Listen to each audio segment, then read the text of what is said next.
Hi, I'm Anne Marie McKay, the elected Laguna Beach City Clerk, and you must be considering running for local office. If so, I hope you'll find this presentation helpful. As you may know, the City Council is the city's policymaking legislative body.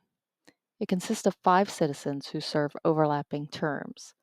So in the 2024 election, we have 2 of those terms that are up for people to run for, and then in the 2026 municipal election, there will be 3. The City Council is responsible for the enactment of all programs, policies, and services of the city, and the City Council acts upon all legislative matters concerning the city, approving and adopting all ordinances, resolutions, and other matters that require overall policy decisions and leadership. The City Council also appoints the city manager, the city attorney, and various other commissions, boards, and citizen advisory committees, all of which ensure broad-based input into the affairs of the city. The City Council conducts the city's business at City Council meetings that are open to the public. The City Clerk, that'd be me. Your City Clerk is your elections official, record keeper, and filing officer. Our office maintains a complete and accurate record of the City Council proceedings and official city files.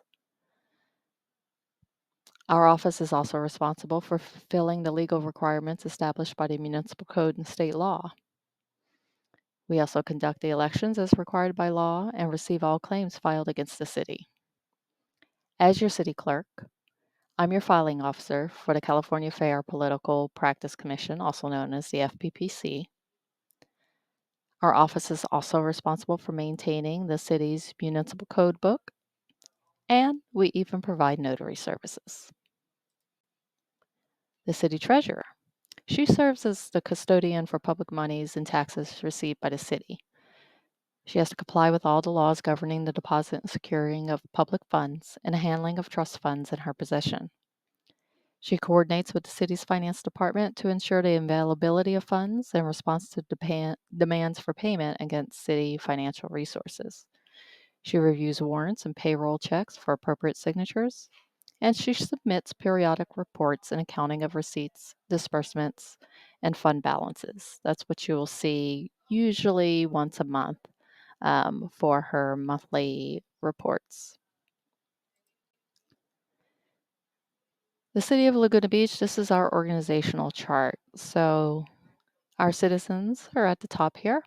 Citizens elect the City Council, the City Clerk, and the City Treasurer. The City Council then appoints the City Attorney, the City Manager. The City Manager then has all these other divisions and departments that he's responsible for. Being on the City Council goes beyond City Council meetings. There are closed sessions and study sessions. As a member of our City Council, you're also on the Laguna Beach County Water District Board, so you have those meetings.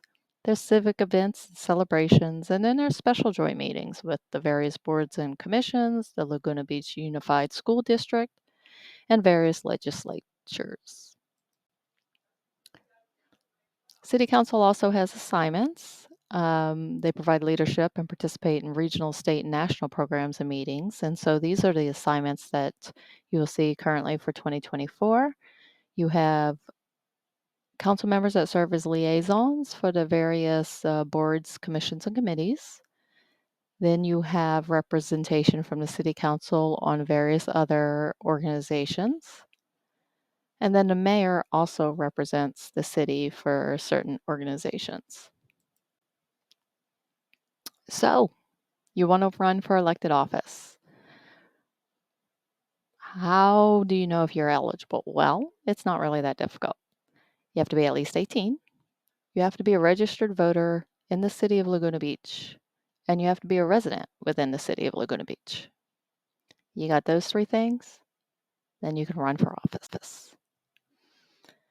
So in 2024, the offices we have to be filled are city council members. There's 2 seats. Those are both 4-year terms. The city treasurer, which is also a 4-year term, and the city clerk, which is also a 4-year term.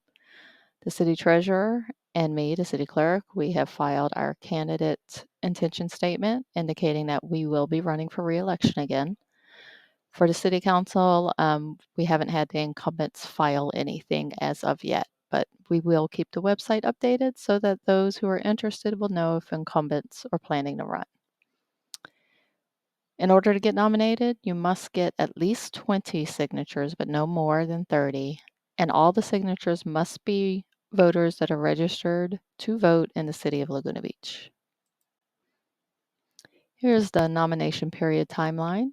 The nomination period officially opens July 15th. That's when candidates can pick up their nomination packets. But first, if you're interested, you need to make an appointment with my office. The period will close on August 9th unless one of the incumbents does not file, and then it would be extended to August 14th only for that office that the incumbent did not file. So if one of the incumbent city council members does not file, then it would only be extended for those interested in running for city council. Then the next day, the Secretary of State determines the ballot order of candidates, and the list of qualified candidates has to be sent by me to the county, along with their ballot statements if they submitted any. Ballot designations. So those are the words or word that's under the candidate's name on the ballot. It can't be more than 3 words. It must designate your primary profession, vocation, or occupation. It can't mislead voters. And there are guidelines which are included in the candidate handbook. So, for example, Bob Kelly can have his be businessman, or Jerry Clay could have his be city council member. Grace Kelly can't be mayor pro tem. That's not an elected position or their primary vocation. Similar issue with this planning commissioner slash businesswoman. So, candidate statements, those statements you see in your voter guide, those are optional. If you do opt to submit a candidate statement, the maximum they could be is 200 words. They need to focus on your education and qualifications. You can't mention any party affiliation or political organizations, and no reference to another candidate. These statements are about you. If you do opt to provide a statement, you need to provide a check of $620.86. That is what the county is charging us for the candidate statements. And ironically, this image on the screen, 3 of the statements are not formatted properly. So make sure when you submit your candidate statement that you follow the instructions on how they should appear. Campaign signs. The city of Laguna Beach doesn't specifically address campaign signs, other than they have to be on private property. And if it's not your private property, you have to make sure you have permission from the owner of that property. And they're not allowed on city property or in the right of way. There's also the Code of Fair Campaign Practices. It's a voluntary state document that you can sign. They're basic principles about decency, honesty, and fair play, which every candidate for public office in the state of California has a moral obligation to observe and uphold.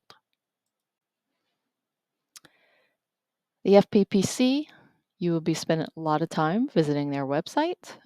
They are essential in ensuring the impartial interpretation and enforcement of political campaigns, lobbying, and conflict of interest laws.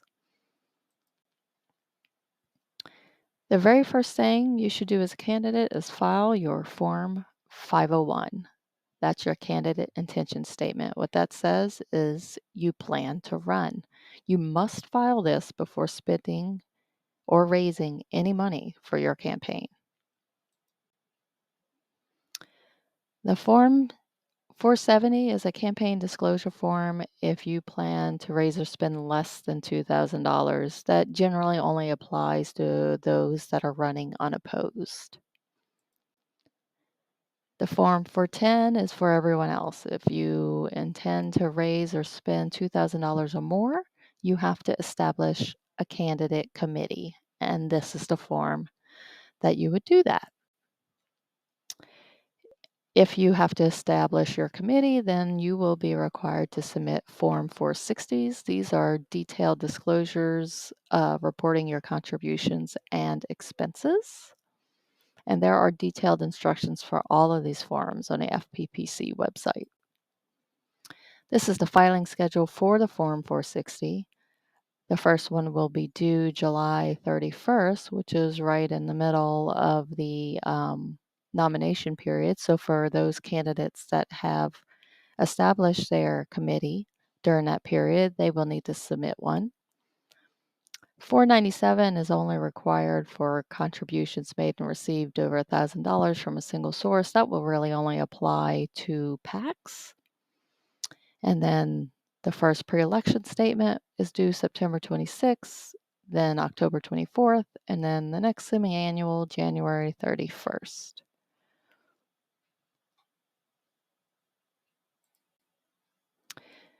What are the campaign contribution limits? The City of Laguna Beach has established a limit for local candidates per election, and currently that limit is $520. That limit applies to a single contributor, meaning an individual, a business entity, or a committee or a PAC going to your candidate committee. It applies to small contributor committees and political parties. So if you're endorsed by a specific political party, they can only give a maximum of 520 to your specific candidate committee. Contributions from joint checking accounts are not subject to the limit. So if you and your partner share a checking account, that's considered your funds, and so it's not subject to the limit. However, if you have legally separate funds, then contributions made from your partner's fund are subject to that limit. And you as a candidate may loan yourself up to however much money you want to loan your committee for your campaign at no interest. You may or may not have heard about the Levine Act. It applied before to appointed positions and it now applies to elected positions. So after January 1st of 2023, any officer can't accept, solicit, or direct a contribution of more than $250 from anyone that might have a financial interest.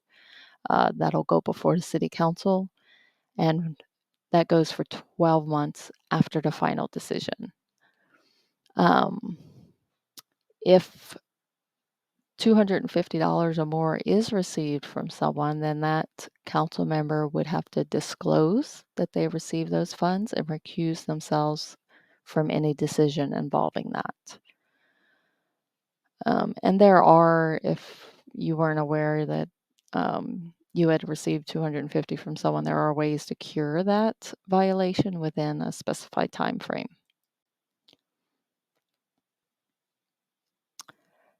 So a party coming before the council must disclose if they've received a contribution on the record of the proceeding.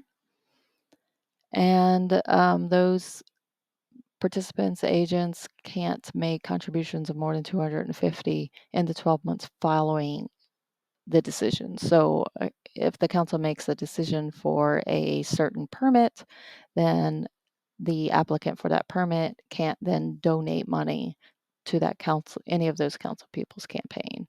That's above $250.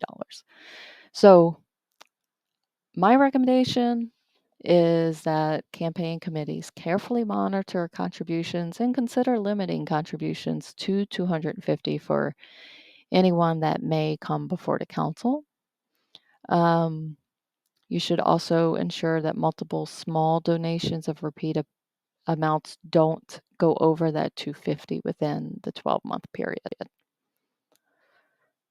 So after the election, committees must close and establish a new committee if they plan on carrying over funds for a future election. So you can't use your 2024 campaign committee if you plan to run again in 2028. If you did not get elected, there are restrictions on how you can use your surplus funds. Some of the ways you can use them is you can pay back loans to yourself, you can contribute leftover money to local nonprofits. My recommendation is to refer to the FPPC regulations to make sure that you comply. It is essential that you keep good records for your campaign. So, though it is highly encouraged that you have a treasurer that will handle a lot of those records, you as the candidate are responsible for those records. So, make sure they're being kept. Make sure you look them over and everything's being followed properly. Educate yourself on what's required, and you should be in good hands, hopefully. The Statement of Economic Interest, Form 700. The reason for this form is to inform the public of financial interest held by public officials. So it's meant to discourage officials from making decisions for financial gain and to protect those officials from being falsely accused. You'll file a Form 700 as a candidate, and then those that are in certain positions, such as city council and other decision making positions, will also file them annually. There are some essential FPPC resources for you to consider. One is their candidate and treasurer training. And then the other is the campaign disclosure manual. The manual that you're specifically interested in is Manual 2. So make sure you go to the FPPC website and check out those. If you have any questions about campaign forms and rules, reach out to the FPPC. Public records requests from candidates. All candidates will be treated the same. So if you're a candidate and you request specific records that involve the election, those records would be shared with all candidates. So make sure you coordinate any public records requests through the city clerk's office. Political advertising disclaimers and communications. The Political Reform Act, it covers mass mailings, including emails and faxes, though I doubt people do mass faxes anymore. But as far as emails and regular mail, more than 200 sent within a calendar month have certain requirements, and then telephone calls advocating your candidate, 500 or more of those calls. There are certain requirements you must meet.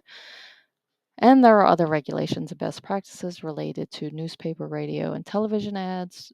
So check out the FCC's regulations on those. Electronic media, and yard signs, business cards, door hangers, flyers, posters, all those things. So just make sure you're complying.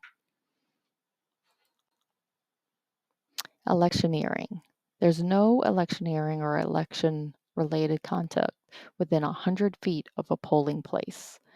Electioneering is considering wearing anything advocating for a specific candidate or proposition stance, badges, buttons, signs, clothing, hats, buttons again, pins, pencils, bumper stickers, car magnets, any of that cannot be within 100 feet of a polling place. And you should note that the United States Postal Service also has a policy, a regulation that prohibits electioneering. So none of that on post office property either. So who does what? The city clerk's office serves as your elections official over local elections. Uh, Our office initiates the calling of local elections. We handle the candidate nomination filing and qualification process. We manage and verify ballot material. We do the FPPC election filings, election notices.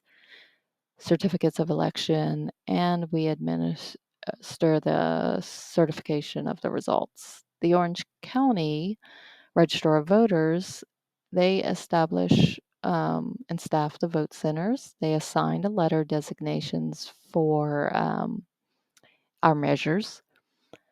They provide the official sample ballot booklet. They provide the precinct maps, registers, and street maps. They provide translations and multilingual ballot material. They send out the vote by mail ballots. They do the election tally and semi official election results. And they also canvass the election returns.